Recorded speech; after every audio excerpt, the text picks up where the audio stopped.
सुप्रभात। बाबा कहते हैं, मेरे प्यारे बच्चे, तुमने अभी तक शांत रहकर बहुत कुछ सहा और कभी किसी को तुमने स्वयं उसका जवाब नहीं दिया। अब वो समय आ गया है, तुम्हारे मौन का जवाब मैं दूंगा सबको। तुम जब कोई कुछ कहता है या परेशानी होती है, तुम चुपचाप मौन मेरे सामने बैठते हो।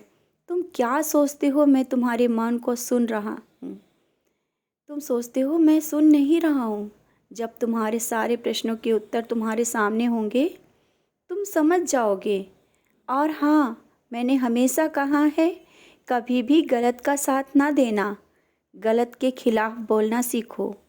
जब तुम न्याय के लिए आगे बढ़ते हो, मैं हर पल तुम्हारे साथ ही रहता हूँ। तुम अकेले नहीं हो, तुम्हारा साईं तुम्हारे साथ है और जीत हमेशा सच्चाई की होगी। तुम्हें मालूम है ना, देर से ही सही तुम्हारी जीत और ऊंचाइयों को सब देखेंगे।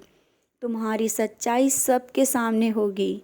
जो कहते हैं तुम्हें गलत, वो ही तुम्हारे सामने आएंगे माफ़ी मांगने। तुम चिंता ना करो। तुम जब सबकी खुशी और सबका ध्यान रखते हो और अपनी परवाह नहीं करते, बच्चे मैं देख रहा हूँ तुम अपने लिए भी समय नहीं निकाल रहे हो। अपने स्वास्थ्य का ध्यान रखो। तुम्हारा ये समर्पण मेरे और परिवार के प्रति, जैसा तुम मेरे प्रति रख रहे हो और परिवार का भी ध्यान रख रहे हो, मुझे बहुत अच्छा लगता है। तुम जब भी समय मिलता है तुम मुझसे बातें भी करते हो, मैं सुन रहा होता हूँ। तुम्हारी बातें मुझे बहुत ही प्यारी लगती हैं और तुम महसूस भी करते हो ना मेरे चेहरे पर मुस्कुराहट।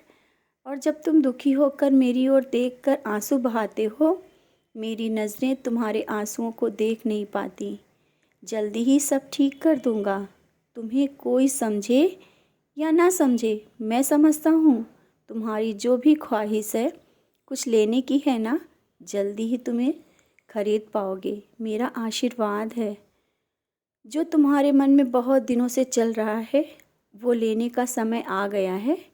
सब इंतज़ाम हो जाएगा। समझ गए ना मैं क्या कह रहा हूँ?